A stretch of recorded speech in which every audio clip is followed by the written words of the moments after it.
الحمد لله حمدا كثيرا طيبا مباركا في جل جلاله وعم نواله الصلاة والسلام عليك يا رسول الله وعليك وأصحابك يا نبي الله সকলে মোহাব্বতে প্রাণের রাসূলকে সালাম প্রদান করুন আসসালাতু ওয়াসসালামু আলাইকা ইয়া রাহমাতাল লিল আলামিন আলহামদুলিল্লাহি রাব্বিল আলামিন ওয়াল আকিবাতু লিল মুত্তাকিন والصلاة والسلام على رسوله وعلى آله وصحبه أجمعين أما بعد فأعوذ بالله من الشيطان الرجيم সকলে মহব্বতে বলুন বিসমিল্লাহির রহমানির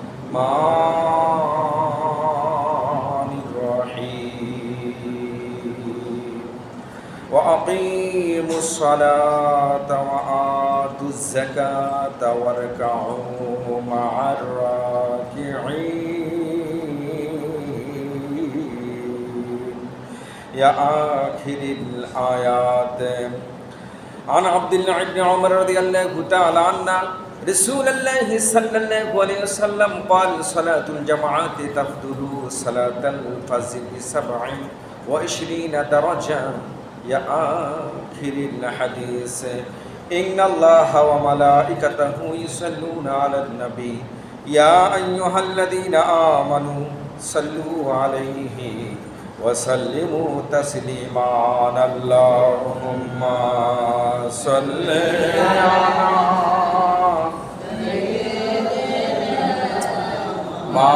مولانا محمد وعلى آل سيدنا مولانا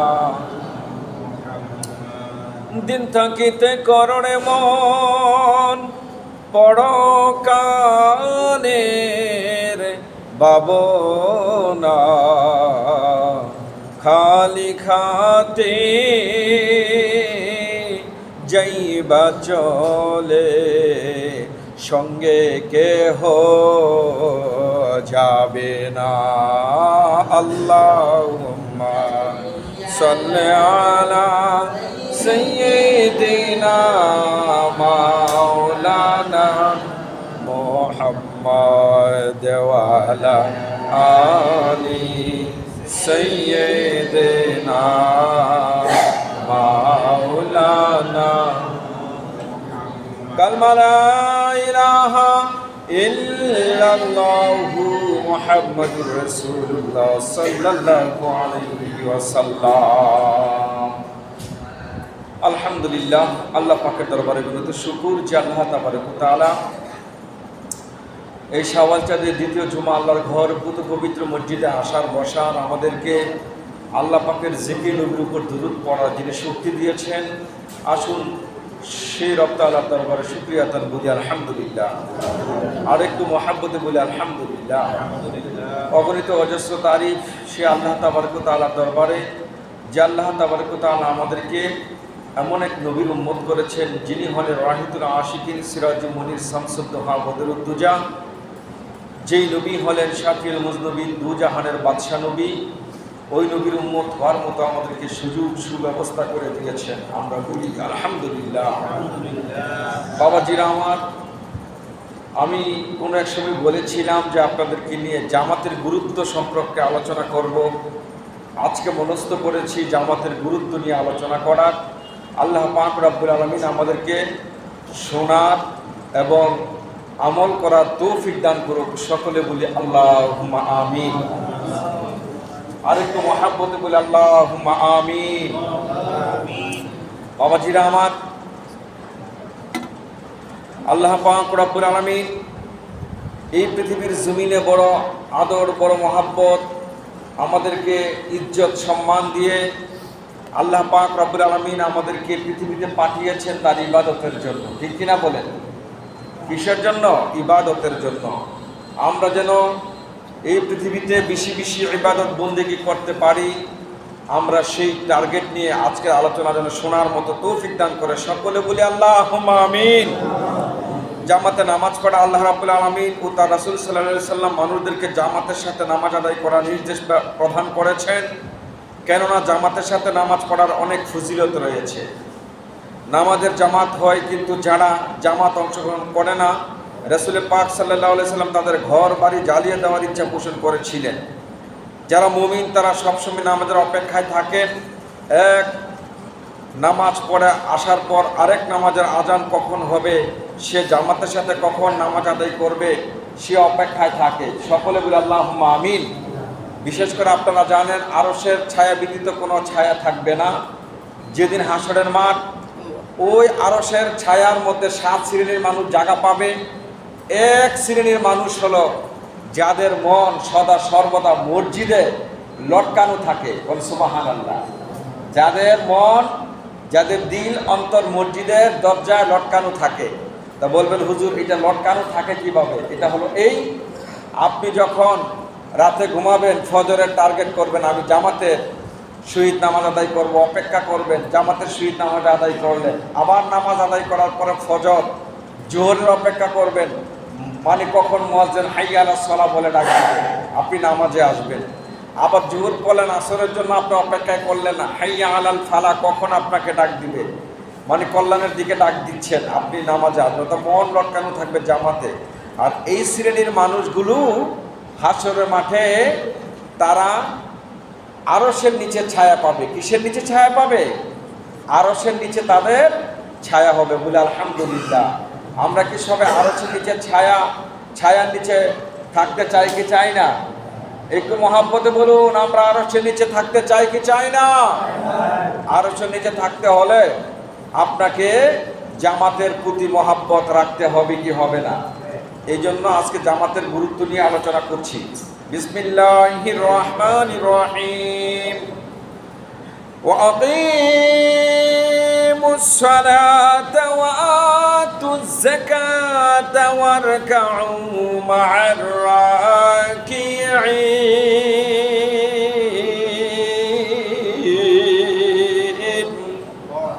সূরা পবিত্র কালামুল্লাহ শরীফের 2 নম্বর সূরা বাকারা আয়াত নম্বর 43 আল্লাহ পাক রব্বুল আলামিন বলেন, আর তোমরা সালাত কায়েম করো, যাকাত প্রদান করো এবং রুকুকারীদের সাথে রুকু করো। কোন সুবহানাল্লাহ।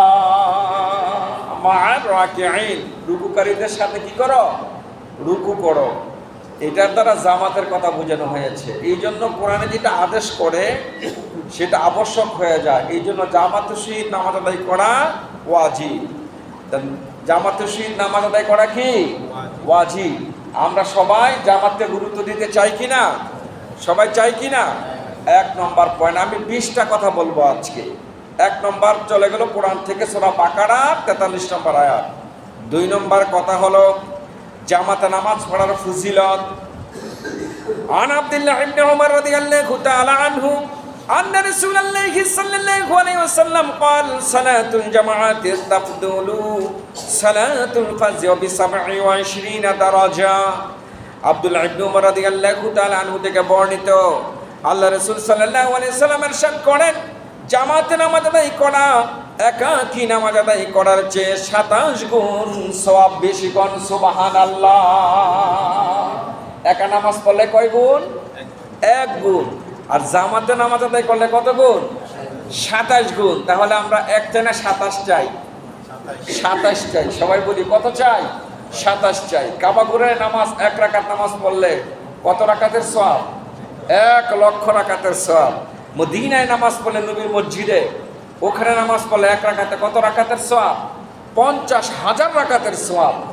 আর এখন ফিলিস্তিনে যে মসজিদ নিয়ে ইহুদি এবং মুসলমানদের মধ্যে তুমুল যুদ্ধ হচ্ছে, ওই ফিলিস্তিনের মসজিদে বাইতুল আকসা মসজিদে যেখানে নবীজি নামাজ পড়ে ইমামুল মুরসালিন হয়েছিলেন, খেতাব পেয়েছিলেন, ওই মসজিদে 1 রাকাতে 25,000 রাকাতের সওয়াব।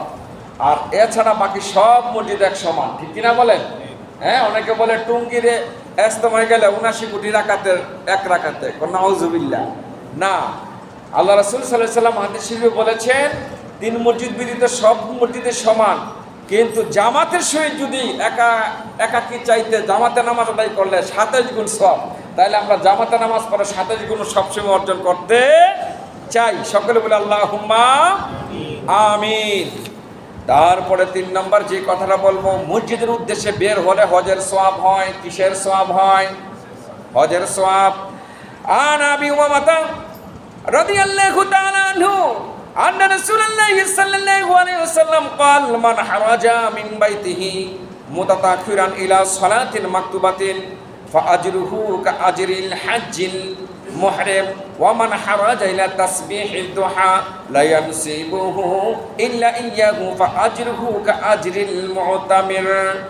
আবু উমামা রাদিয়াল্লাহু তাআলা আনহু থেকে বর্ণিত, তিনি বলেন আল্লাহ রাসূল সাল্লাল্লাহু আলাইহি ওয়াসাল্লাম ইরশাদ করেছেন, যে ব্যক্তি নিজের ঘর থেকে উত্তম রূপে উজু করে ফরজ নামাজের উদ্দেশ্যে বের হয়, সে ইহরাম বেঁধে হজে গমনকারী নেই সওয়াব লাভ করে। কোন সুবহানাল্লাহ। আর যে ব্যক্তি শুধু চারটে নামাজ আদায়ের উদ্দেশ্যে কষ্ট করে বের হয়, সে উমরা আদায়কারীর সওয়াব লাভ করে। আবু দাউদের 558 নম্বর হাদিস। বাবাজিরা আমার, তাহলে বোঝা যায় ফরজ নামাজের জন্য বাড়ি থেকে ভালো করে উজু করে পবিত্র হয়ে মসজিদের ভিতরে প্রবেশ করলে হজের উদ্দেশ্যে মানুষ বের হলে যে সওয়াব হয়, আপনার আমল নামায় সেই সওয়াব আমার আল্লাহ লিখে দিবে। কোন সুবহানাল্লাহ। তাহলে আমরা সবাই বাড়ি থেকে সুন্দর করে উজু করে জামাতের সহিত নামাজ আদায় করার প্রয়োজন আছে কি আছে না? প্রয়োজন আছে কি আছে না? তবে সুন্নত নামাজ বাড়িতে পড়া সওয়াব বেশি। সুন্নত নামাজ বাড়িতে পড়ার সওয়াব বেশি। কারণ আল্লাহ রাসূল সাল্লাল্লাহু আলাইহি ওয়াসাল্লাম অন্য হাদিসে বলেছেন যে ঘরকে তোমরা কবর বানিও না। অর্থাৎ এটাকে এইভাবে নিঃস্ব করো না যে কোরআন তেলাওয়াতও নাই, সুন্নত নামাজও নাই, নফল নামাজও নাই, এমন করিও না। অতএব ঘরের ভিতরে তোমরা সময় পেলে কোরআন তেলাওয়াত করো এবং সুন্নত নামাজ পড়ো, অন্যান্য নফল ইবাদত বন্দেগী করো। এই ঘরটাকে তুমি পবিত্র কোরআন তেলাওয়াত বিভিন্ন নামাজ দ্বারা আমরা ঘরকে ভরপুর রহমতে ভরপুর করতে রাখতে চাই কি চাই না? একটু মহাব্বতে বলুন, চাই কি না? এই জন্য আমরা সুন্নত নামাজ যদি পারি ঘরের ভিতরেই পড়বো, নফল পড়বো এবং ফরজের জন্য আমরা আর ঘরে অপেক্ষা করবো না। না করে সকলেই জামাতের সহিত আমরা নামাজ আদায় করার লক্ষ্যে মসজিদে চলে আসবো। আল্লাহ পাক কবুল করুক। সকলে বলে আল্লাহুম্মা আমিন। 4 নম্বর কথা, প্রথম কাতারে ফজিলত জানলে লটারির প্রয়োজন হতো এবং ফরজ এবং এশারের যে কত গুরুত্ব, এই ব্যাপারে আল্লাহ রাসূল সাল্লাল্লাহু আলাইহি সাল্লাম কি বলেন আসুন দেখি। আন আবি হুরায়রা রাদিয়াল্লাহু তাআলা আনহু আন্না রাসূলুল্লাহি সাল্লাল্লাহু আলাইহি ওয়াসাল্লাম قال লাউ ইয়ালামুন নাসু মা ফিন নিদাই ওয়া সাফিল আউয়ালি সুম্মা লাম ইয়াজিদু ইল্লা আন ইয়াস্তাহিমু আলাইহি লাস্তাহামু ওয়া লাউ ইয়ালামুনা মা ফিত তাহজিরি লাস্তাবাকু ইলাইহি ওয়া লাউ ইয়ালামুনা মা ফিল আতামাতি ওয়া সুবহিলাতাহুমা ওয়া লাউ হাবওয়া। আবু হুরায়রা রাদিয়াল্লাহু তাআলা আনহু থেকে বর্ণিত, তিনি বলেন আল্লাহ রাসূল সাল্লাল্লাহু আলাইহি ওয়াসাল্লাম বলেছেন, যদি লোকেরা এই বিষয়টি জানতো যে আযান দেওয়া এবং নামাজের প্রথম কাতারে দাঁড়ানো কত সওয়াব, এবং সাথে সাথে এটাও জানতো যে লটারি ব্যতীত তা লাভ করা সম্ভব নয়, তাহলে অবশ্যই মানুষ লটারির সাহায্য নিত। আর যদি তারা জানতো যে প্রথম ওয়াক্ত নামাজ পড়া কত সওয়াব, তাহলে অবশ্যই প্রথম ওয়াক্তে নামাজ আদায় করত। আর যদি এশা এবং ফজরের নামাজ জামাতে পড়ার ফজিলতের কথা জানতো, তাহলে হামাগুড়ি দিয়ে হলে জামাতে শরীক হতো। বুখারী শরীফের 615 নম্বর হাদিস বলে আলহামদুলিল্লাহ। তাহলে এই হাদিসে কথা এসেছে 5টা। কয়টা কথা এসেছে? অনেকগুলো কথা এসেছে, বিশেষ করে 5টা। আজান দিলে কত নিয়ামত এবং নামাজে প্রথম কাতারে কত বড় সওয়াব, এবং যদি জানতো যে লটারির প্রয়োজন হবে প্রথম কাতারে নামাজ আদায় করার জন্য, তারপরেও লটারির মানে তারা কেটে নিত। তারপর কি প্রথম ওয়াক্তে নামাজ পড়া যে কত সওয়াব, তারপর এশা এবং ফজরের নামাজে যে কত গুরুত্ব যদি জানতো, তাহলে সে হামাগুড়ি দিয়া হইলেও জামাতে উপস্থিত হতো। কোন সুবহানাল্লাহ। তো জামাতের গুরুত্ব আছে কি আছে না? একটু মহাব্বতে বলুন, জামাতের গুরুত্ব আছে কি আছে না? আমরা জামাতের গুরুত্ব দিতে চাই কি চাই না? আমরা তো অনেকে অসুস্থ হইলে খাইরে আজকে শরীরে ভালো লাগতেছে না, যাইতাম না জামাতে। নবী বলছেন জামাতের যে কত গুরুত্ব, ফজর নামাজের যে কত গুরুত্ব, এশার যে কত গুরুত্ব, যদি জানতো আর শরীর ভালো আছে মানে হাঁটতে পারতেছে না, তার পাও চলতেছে না, সে হামাগুড়ি দিয়ে হলো ক্রোলিং করে হলেও জামাতে মসজিদে হাজির হয়ে যাইত। এত বড় সওয়াব জামাতে লিখে রেখে দিয়েছেন। আমরা কি এই জামাত ত্যাগ করতে চাই? আমরা জামাত ত্যাগ করতে চাই? সবাই জামাতকে ভালোবাসতে চাই কি চাই না? আল্লাহ পাক কবুল করুক, সকলে বলে আল্লাহুম্মা আমিন। তারপর 5 নম্বর যে হাদিসটা আমি আপনাদেরকে শোনাবো, অন্ধকার রাতে মসজিদে যাওয়ার ফজিলত। অন্ধকার রাত্র অথবা বৃষ্টির রাত্র, যেমন আছে না অনেক সময় বৃষ্টি হইতেছে, ঘোর অন্ধকার, হাই রে, এই ব্যাপারে নবী কি বলেন? وعن ابي بريده رضي الله تعالى عنه عن النبي صلى الله عليه وسلم قال بشر المشائين في ظلم الى المساجد بالنور التام يوم القيامه। এই হাদিসটা এসেছে আবু দাউদ শরীফে 561 নম্বর হাদিস। বুরায়রা রাদিয়াল্লাহু তাআলা আনহু থেকে আল্লাহ রাসূল সাল্লাল্লাহু আলাইহি সাল্লাম ইরশাদ করেন, কি করেন যে ব্যক্তি অন্ধকার রাতে অধিক পরিমাণ মসজিদে যাতায়াত করে, তাকে কিয়ামতের দিনে দিবসে পূর্ণ নূরের সুসংবাদ দেওয়া হবে। কোন সুবহানাল্লাহ। এক জামাতে এসেছে যে আপনার অন্ধকার কবর আলোকিত করে দিবেন। কোন সুবহানাল্লাহ। যেই কবরে আপনার সাথী নাই, বাতি নাই, যেই কবরে আপনার আলো নাই, লাইট নাই, এই দুনিয়ার কারেন্ট কোনো বিদ্যুতের প্রয়োজন হয় না, ওইটা আমার আল্লাহ পাক রব্বুল আলামিন ওই অন্ধকার কবর এবং হাসরের মাঠের ফুল সারাত সহ আমার আল্লাহ পাক রব্বুল আলামিন তখন নূরের জ্যোতি দ্বারা আলোকিত করে দেবে। কোন সুবহানাল্লাহ। আমরা যত অন্ধকার রাত্র হোক আর কষ্ট হোক, রোদ বৃষ্টি হোক, আমরা জামাত মহব্বত করতে চাই কি চাই না? একটু জামাতে মহব্বত করতে চাই কি চাই না? জামাতকে মহব্বত করবেন। আল্লাহ পাক রব্বুল আলামিন আমাদেরকে কবুল করুক, সকলে বলে আল্লাহুম্মা আমিন। আমি 6 নম্বর জামাতের গুরুত্ব বুঝাতে যাইয়া যেই হাদিসটা তেলাওয়াত করব, জামাতে না আসার কারণে আল্লাহ রাসূল সাল্লাল্লাহু আলাইহি সাল্লাম ঘর বাড়ি জ্বালিয়ে দেওয়ার খুব করেছেন, ইচ্ছা পোষণ করেছেন। কে? আমার দয়াল নবীজি। কি করেছেন? ঘর বাড়ি জ্বালিয়ে দেওয়ার জন্য। এই ব্যাপারে নবীজি কি বলেন দেখেন।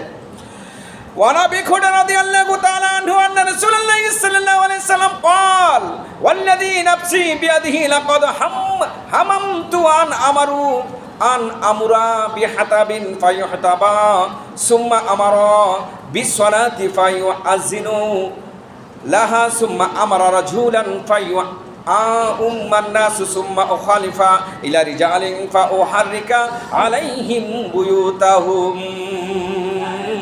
আল্লাহ রাসূল সাল্লাল্লাহু আলাইহি ওয়াসাল্লাম বলেন, আবু হুরায়রা রাদিয়াল্লাহু তাআলা আনহু থেকে বর্ণিত, ইরশাদ করেন, ওই সত্তার কসম। কার কসম? আমার নবী বলেন, ওই আল্লাহর কসম যার হাতে আমার প্রাণ। নবী কসম খাইতেছেন, তাহলে এর গুরুত্ব আসেনি? নবী কসম খাইলে এটার গুরুত্ব আসেনি?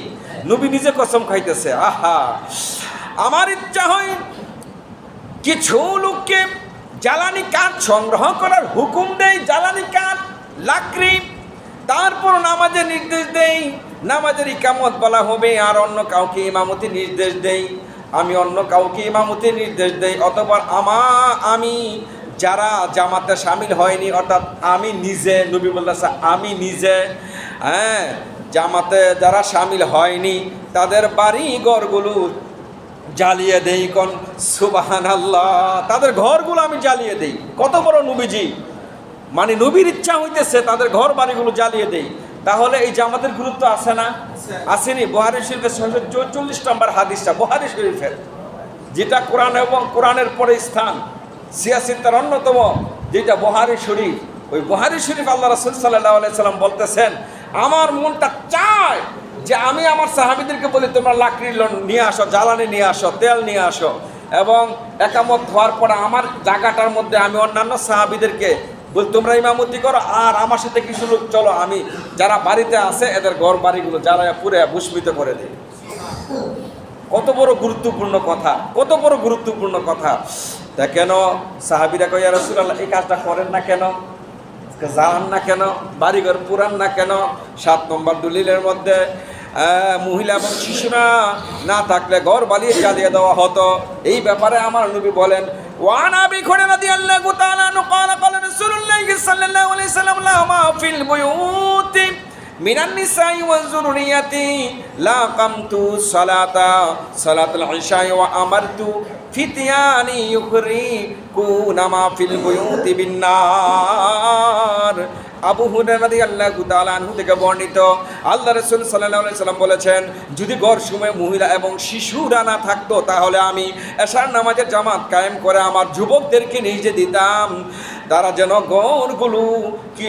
ঘরে যা কিছু আছে সব কিছু জ্বালিয়ে দিয়ে ভস্মীত করে দেয়। মুসনাদে আহমদ 8782 নম্বর হাদিস। আমার ইচ্ছা হয় এশার নামাজের পরে যারা জামাতে আসে না, আমি আমার সাহাবীদেরকে নিয়ে ওই লোকদের ঘর বাড়িগুলো জ্বালায় দিতাম, পুরায় দিতাম, ছাই করে দিতাম, যদি শিশুরা না থাকতো, মহিলারা না থাকতো। কন্যা সুবহানাল্লাহ। তাহলে এই জামাতের কত বড় গুরুত্ব দিয়েছেন আমার নবীজি, কত বড় গুরুত্ব দিয়েছেন। আর আমরা আশেকে রাসূল দাবি কইরা হাই হাই মুছো তেল দিয়া দাড়ি কাইটিয়া কি চমৎকার আশেকে রাসূল দাবি করি, জামাতের খবর নাই। এমন আছে কি সমাজে? আছে কি না? গত সপ্তাহ বলেছিলাম, আমার নবীজি আম্মা জান রাদিয়াল্লাহু তাআলা আনহার সাথে যখন কি করতেন, মানে কথাবার্তা বলতেন, হাইয়া আলাস সালাহ কথাটা এসেছেন, আল্লাহু আকবার কথাটা নবীজির কানে এসেছে, নবী আর কোনো গল্প করতেন না, নবীর স্ত্রীরা কোনো গল্প করতেন না, আম্মা জানরা চলে যেতেন তারা নামাজ পড়ার জন্য। আর আমাদের নবীজিও এভাবে এসেছেন, সাহাবীরা মাল দিবেন ভিতরে, আল্লাহু আকবার যখন শুনছে, শোনার সাথে সাথে পাল্লাটা ভিতরে ঢুকায় নাই, না ঢুকায়া রেখে দিয়েছেন, তারা নামাজে চলে গিয়েছেন। কোন সুবহানাল্লাহ। তাহলে জামাতের গুরুত্ব আছে কি না? জামাতের গুরুত্ব আছে কি না? আমরা এই গুরুত্ব দিতে চাই কি চাই না? আমরা কি সবাই সত্যিকারের নবীর আশিক রাসূল না? আমরা সবাই সত্যিকারের আশিক রাসূল না, নাকি মুখে মুখে অন্তরে না? আমরা সবাই সত্যিকারের নবীজির আশিক রাসূল, ঠিক কিনা বলেন? আমার দেহ মনে বলে নবী নবী, ওই আমার দুই নয়নে পাশে ছবি, আমার দুই নয়নে পাশে ছবি, আমার দেহ মন বলে নবী নবী, ঠিক কিনা বলেন? আমরা নবীজির দেহে মনে প্রাণে সব কিছু দিয়ে ভালোবাসি। ভালোবাসতে হবে কিনা? নাকি জান মাল দিতে হবে না, সব কিছু দিক থেকে নবীকে ভালোবাসতে হবে বেশি। বাবাজিরা 8 নম্বর, মসজিদ যাতায়াত কারিগণ জান্নাতের মেহমান। কোন সুবহানাল্লাহ। عن ابي هريره رضي الله تعالى عنه عن النبي صلى الله عليه وسلم قال من غدا الى المسجد ورها عاد الله له نزوله من الجنه كلما غدا او رحاها। আবু হুরায়রা রাদিয়াল্লাহু তাআলা আনহু থেকে বর্ণিত, তিনি বলেন আল্লাহ রাসূল সাল্লাল্লাহু আলাইহি সাল্লাম ইরশাদ করেন, কোন ব্যক্তি সকাল সন্ধ্যা যতবার মসজিদে যাতায়াত করবে আল্লাহ তার জন্য জান্নাতে ততবার মেহমানদারির ব্যবস্থা করে রাখবেন। বুখারী শরীফের 662 নম্বর হাদিস। কোন সুবহানাল্লাহ। আমরা সবাই জান্নাতের মেহমান হতে চাই কিনা? সবাই চাই কিনা? জান্নাতের মধ্যে কি আরাম রে বাবা, কি শান্তি! এই দুনিয়ার মধ্যে এসির ভিতরে বসে যেমন শান্তি, তার চাইতে কি কম না বেশি? হাজার হাজার গুণ। পাখি যাচ্ছে, কি খাইতে মন চাচ্ছে, আপনি কি ভোগ করতে মন চাচ্ছে, ইশারা লাগবে না, মনে মনে শুধু যাপন করবেন, খাইতে দেরি নাই। তাহলে আপনি জান্নাতের মেহমান হতে গেলে জামাতের প্রতি মহাব্বত আমাদের রাখতে চাই কি চাই না? জামাতের সহিত আমরা মহাব্বত রাখতে চাই কি চাই না? আল্লাহ পাক আমাদের কবুল করুক। সকলে বলে আল্লাহুম্মা আমিন। আমি 9 নম্বর জামাতের গুরুত্ব বোঝাতে যাইয়া যে কথাটা বলবো, জামাতে নামাজের জন্য দূরে যাওয়ার ফজিলত।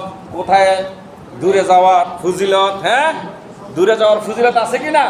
হ্যাঁ, অনেক ফজিলত আছে বাবা, আমরা বুঝি না। অনেক বাবা রে অত দূর থেকে যাবো মসজিদে নামাজ ফিরালের বাড়িতে, না হবে না।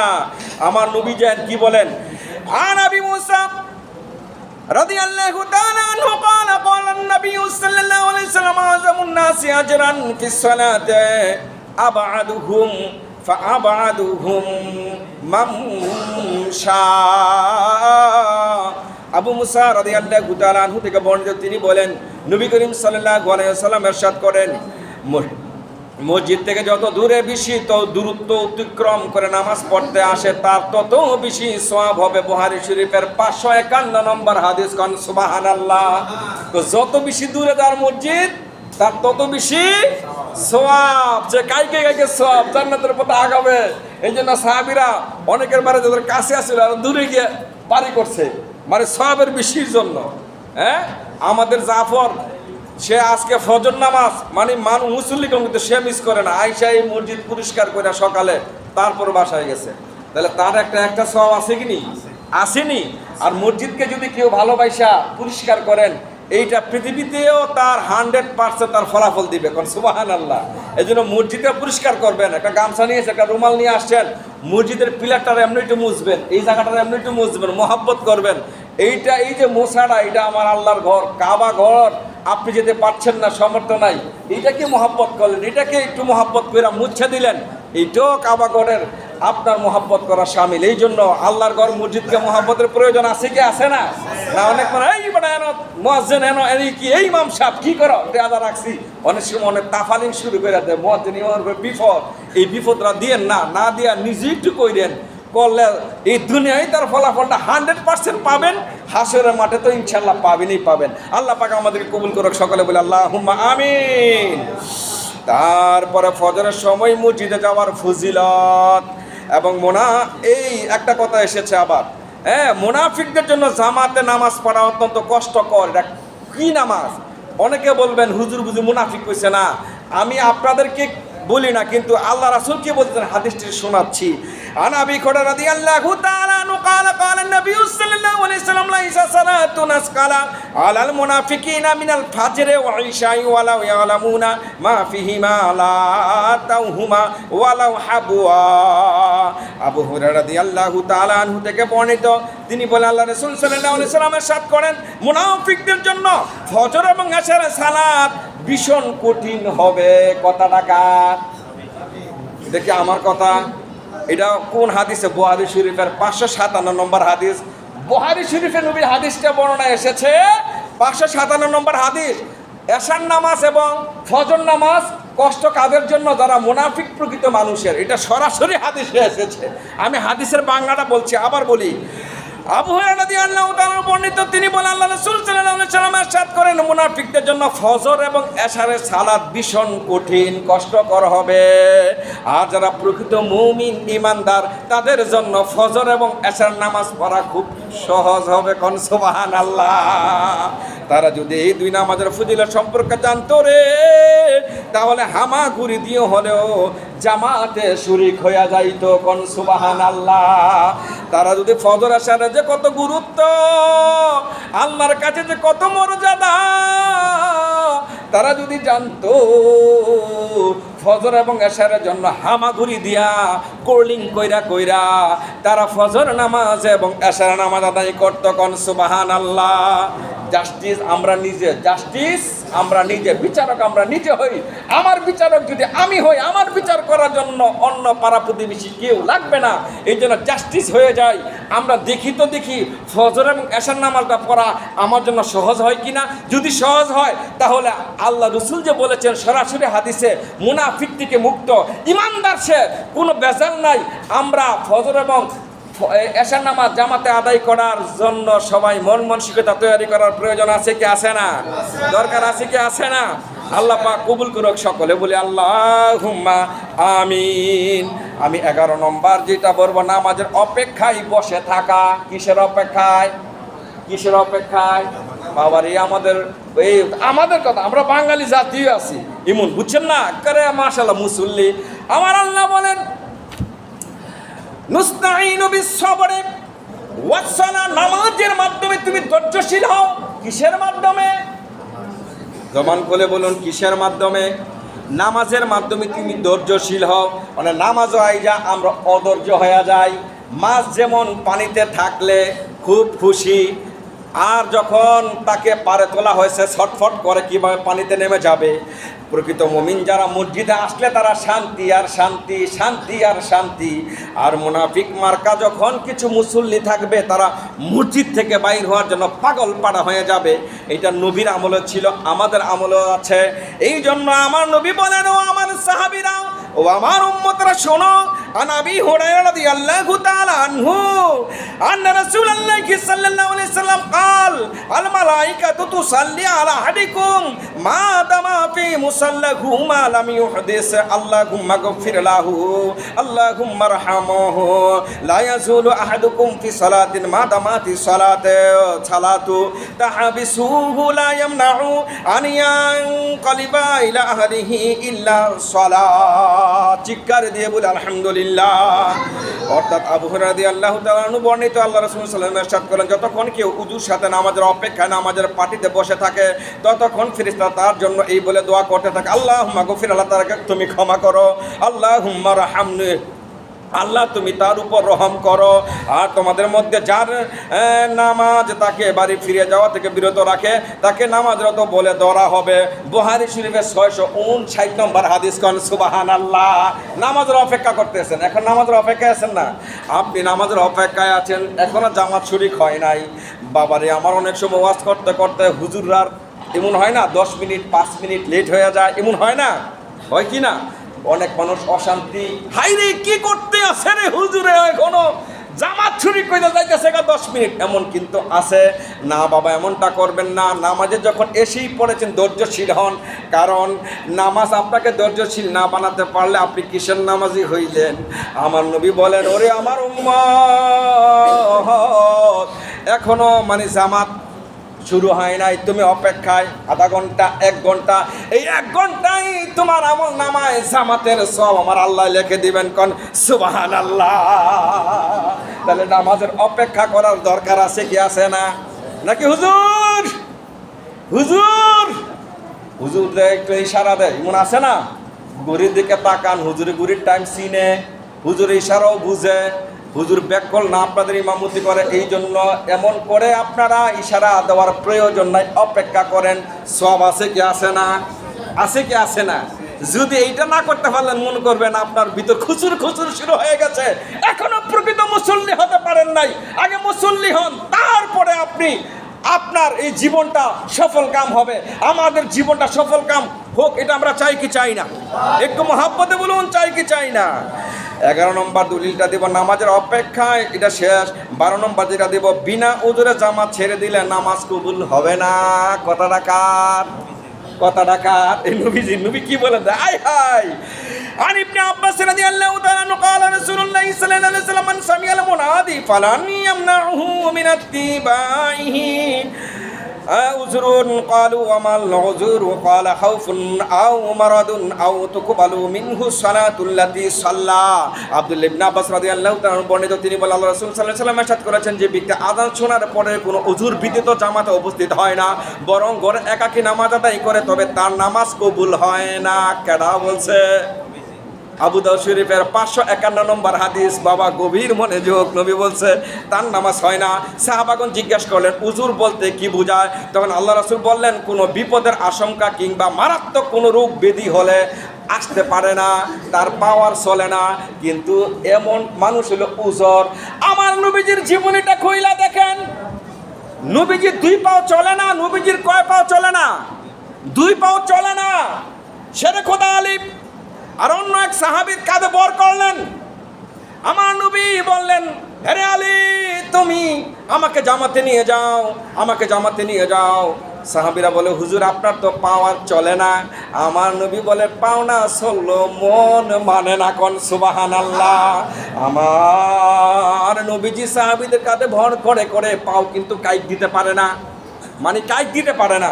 নবীর পা অটোমেটিকলি মাটিতে। তারপরেও সাহাবীদেরকে নির্দেশ দিলেন, আমাকে নিয়ে যাও জামাতে। কোন সুবহানাল্লাহ। ইশারা দিলাম, বুঝতে পারছেন নি? সব বুঝি, দোকানে বইয়া ফটফটি একটা চা খাইয়া টিভির দিকে ছায়াতা হন। আপনি নামাজের খবর নাই, হাসরের মাঠে তার হিসাব দিতে হবে কি হবে না? আমরা নামাজ চাই কি চাই না? জামাতে নামাজ আদায় করতে চাই কি চাই না? আযান যখন শুনবেন বসে থাকবেন না। আমাদের তো অনেক দাম নাই, ইমাম সাহেবের তো ইজ্জত দিতে চায় না মানুষ, কিন্তু আমরা কিন্তু পারি অনেক লজ্জা দিতে, শরম দিতে। দিলে অবস্থা শোচনীয় হয়ে যায়। বাবা, আপনি ইশারা দিয়ে বলি, আপনার আমার হাত পায়ে রেখে বলি, আযান যখন দিবেন, আপনি সুন্নিয়তের মানুষ, আপনার দ্বারা গল্প করা কি আর মানানসই হয়? এটা কি জায়েজ? নবীর দিকে তাকাইতে হবে। আমি 20টা হাদিস নিয়ে এসেছিলাম, আমি মনে 13 নম্বর হাদিসে এসেছি। বাবা অনেকগুলো হাদিস আছে। হ্যাঁ, সারা রাত নফল নামাজ পড়ার সওয়াব, সারা রাত নফল নামাজ পড়া। এই হাদিসটা একটু শোনাই। আন উসমান ইবনে আফফান রাদিয়াল্লাহু তাআলা আনহু ক্বালা সামিতু রাসূলুল্লাহি সাল্লাল্লাহু আলাইহি ওয়াসাল্লাম ইয়াকুলু মান সাল্লা ইশা'i ফিল জামাআতি ফাকান্নামা কামা নিসফুল লাইলা ওয়া মান সাল্লামা সুবহা ফিল জামাআতি ফাকান্নামা সাল্লাল লাইলা কুল্লুহু কুন সুবহানাল্লাহ। অনেক সময় অল্প হয়ে গেছে গা। অর্থাৎ এশার নামাজ যদি কেউ জামাতে পড়ে তাহলে অর্ধ রাত তার আমল নামায় সওয়াব লিখে দেওয়া হয়, এবং ফজর নামাজ যদি কেউ আবার জামাতে পড়ে আবার অর্ধেক রাত তার আমল নামায় সওয়াব লিখে দেওয়া হয়। সুবহানাল্লাহ বাদ কইন। তাহলে এশা এন্দা হলো অর্ধেক আর ফজর হলো এই দিক দা অর্ধেক। কত হইছে? তাহলে এশা এবং ফজর নামাজ পড়লে সারা রাত সওয়াব। কোন সুবহানাল্লাহ। সারা রাত সওয়াব, সারা রাত আপনি ইবাদত বন্দেগী করলেন। এটা নবীজির কথা। এটা কার কথা? নবীজির কথা। বাবারে আমার, মারাত্মক অসুস্থ হওয়া রাসূল জামাতের ওই যেটা বলছিলাম এটা একটা হাদিস। ওই যে আমি যেই কথাটা বলছিলাম সাহাবীদের কাঁধে ভর করে নিয়ে এসেছেন, আলহামদুলিল্লাহ বলি। তারপর আরেকটা হলো আল্লাহ রাস্তায় সকালে ইমানে জান্ডা নিয়ে বের হওয়া। অর্থাৎ জামাতে যদি কেউ আগায় যায় তা আল্লাহ রাস্তায় সেজন জান্ডা নিয়ে বের হয়ে গেল। আরেকটা হাদিস আছে একাকী নামাজ পড়লে শয়তান তাকে আক্রমণ করে। এই জন্য একাকী নামাজে যেটা জামাতে নামাজ আদায় করা অনেক সওয়াবের বিষয়।